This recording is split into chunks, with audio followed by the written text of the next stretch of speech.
asalaamualeykum wa rahmatullahi taala wa barakatuhu mbokk yi ñu ñëwaat ak yéen ci wenn waxtaan wu gàtt rek jëm ci réew mi ñu bokk ak diine ji ñu bokk ak valeur yi ñu bokk. tey nag ñu bëgg ñëwaat ak yéen ci beneen tomb boo xam ne bii li ko sabab mooy dama gis ci Facebook ay bokk yoo xam ne yi dañoo posté ay post wax ni dañuy défendre suñu mbokk oustaz Galadio Ka wala Galadio Ba. man dinaa koy faral di seen muy waxtaan yi ci internet laa koy gis xamuma niveau xam-xamam kon loolu danaa ci maandu waaye xam naa ne daal am na lu mu xam mi ngi ciy jëriñ diine ji am na taxawaay tamit ci di défendre li nga xam ni mooy suñuy principe ak suñuy valeur kon kooku bu ma amoon la ma gënal jamono bu nekk rek damay dégg muy wax may tàccu la ma daan wax sama xol di sedd te dara du ca doon luy jur ab dajja ab werante waaye mel na nag lii indi na werante ñii ne li mu def jaadu na ñii ne li mu def jaaduwul ñii ne li mu wax aay na ñii ne li mu wax aayul kon dina baax nag ñu laante biir li yonent bi sallallahu alayhi wa sallam din wax unsur axaaka zaliman aw mazluman na nga wallu sa mbokk buñ ko tooñee ak bu tooñee da ngay téye ci loxoom ne ko yaa tooñ. kàddu yi nga xam ne nag moo waral coow li mooy dafa wax ni 95% jullit ñi sénégalais yi ay jullit lañu dañuy wax ashhadu an la ilaha illallah wa ashhadu anna muhammadan rasulullah mu ne ñi ci des 5% bi ñoom daganal nañu naan sàngara daganal njaaloo daganal góor jigéen daganal riba daganal fecc daganal lu leen neex wax jooju soo ko waxee te ñu xam ni 5% yi juif yi ca lañu bokk chrétiens yi ca lañu bokk ñàkkul animiste yi ca lañu bokk ñoom ñooñu buñ ca gisul seen bopp dañoo mën a muñ rek te wax ji nag xas la wax ji xaste la du wax ju rafet daganal na njaaloo daganal na ngóor jigéen daganal na riba loolu du wax bu wér gisuloo fenn ci seen téere yi wàcc ñoom fu ñu daganale loolu gisoo ko ci seeni téere kon ñoom daganaluñu ko mukk ci àddina loolu wax ku ko wax nga lu ñaaw te wax nga lu wérul nag loolu moom dañ ci bàyyi xel bu baax a baax nit boo koy défendre danga koy défendre ci dëgg li mu wax xam nañu ñi ko moom jarul ñu naan tuddul nit ak nangam wax bi kay xanaa ko am xel di ko jëriñoo xam ko Cheikh Galadio ñi mu tudd xam nañ leen 5% yooyu ñuy wax xam nañ leen te nee nañ loi bi ñooma loi bi it du ñoom bërëb la fa ñuul moo fay ñag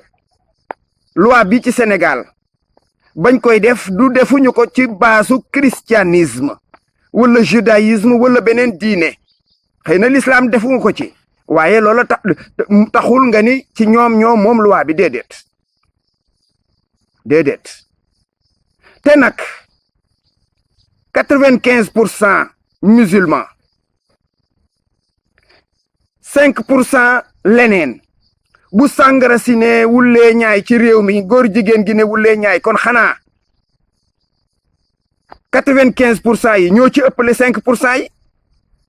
pecc mi jullit ñee ko fiy def tëgg ak fecc néew na orchestre boo fi gis chef d'orchestre catholique fii néew na groupe orchestre néew na ñu fiy jax lekk riba jullit ñee ci ëpp góor jigéen ñi jullit ñee ci ëpp njaaloo gi kazalika sàngara si noonu parce que pourcentage bi moo ëpp kon kay jullit ñi ñoom liñ leen di waxal ñooma nga ne constitution Sénégal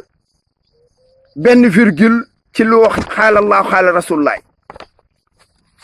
man jàpp ma ne constitution bi su fekkee ne dañu wax ne pays laïque la duñ ko def xaala allahu xaala rasulullah encore réew mi nekkagul république islamique waaye bu fekkee ne xaala allahu xaala rasulullah nekku ci dama ne luy nuru xaala allahu ak xaala rasulullah ngi ci ndax constitution bi am na ay tomb yoo xam ni dem na fekk ji li yàlla santaane ci alquran ak li hadis wax am na ay tomb ci yu bare yu dul jeex yoo xam ni yii boo ubbi woon constitution bi fekk fa lu nuroog xaala allahu ak xaala rasulullah kon nag bu ñun jël lépp sànneendoo ca àll ba te nag bi ñuy def constitution bi ak bi ñuy def hymne national bii ma ne kilifa diine yooye ca jooja jamono ñi ngi fi woon lu tax ñu nangu loolu nga war a laaj kon te defe naa sa laaj bi moom la xaw a nuru ndax réew mi mës naa am ñu taxawee loolu bu fekkee ne nag léegi ñooñu fi jiitu woon taxawewuñu ko defuñu la leen war ba ñu defal ñu constitution bu jaaduwul defal ñu hymne national bu jaaduwul pourquoi duñu woote forcer réew mi ñu def référendum seet ndax dañuy attewoo ci l'islam wala duñu attewoo ci leneen loolu jullit ñi am nañu droit demander ñu def référendum rawatina ba nga xamee ne assemblée nationale 95% yooyu daanaka moo fa nekkaat tamit ci ay député ci ay jullit kon waroon nañoo mën a wax ñu def référendum xool ndax dañuy saxal loi islamique fii wala dañuy bàyyi réew mi nii mu mel lu mën a xew daal ñu dellu si ci nga xam ne mooy wax ji nit daal booy wax say wax nag da nga koy contrôler nag da nga koy contrôler parce que waruloo mën a wax nag loo xam dafay heurter sensibilité ay nit di mel na kuy xas ay nit di dendale ay nit parce que ay njaaloog ngor jigéen nag ribaak yu mel noonu nga yëkkati ko di ko teg ci deru gor mani soo xamee li xew da nga xam ni waxoo lu rafet ko defee mbokk yi nañuy rafetal kàddu yi ñun ñëpp xëy na defar moo ñu tax a jóg waaye bu fekkee ne da ngay defar da ngay fexe ba moytu du am lu yàqu ca biir ba ku boo paree ñuy seppi ak a seppiwaat ci sa biir yi wax loo xam ne mënoon nañu wax ne naan buñ ko waxee woon nii mooy gën a rafet. assalaamu aleykum wa rahmatullahi taala wa barakaatu.